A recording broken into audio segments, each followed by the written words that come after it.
elektrik contohnya kan. Kalau kata RM40, RM100, apa ukuran kenapa kita bagi itu?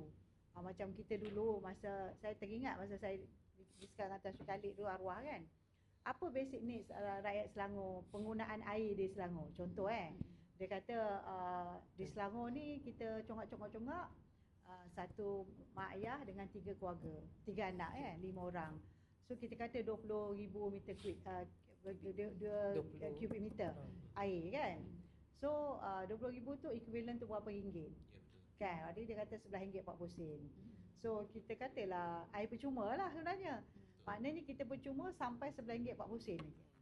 Kalau kita pakai banyak ada. Kalau ada kiraan TMB macam tu kita nak tahu tu. Nak tahu the basis kan. Daripada TMB kita based on KWH. Berapa penggunaan Kilowatt, KWH, kalau kilowatt. lebih tu apa yang kena, kalau kurang daripada tu apa yang tak kena. Nanti akan di explain. Okey, boleh lah. Boleh saya nak dengar tu, menarik tu.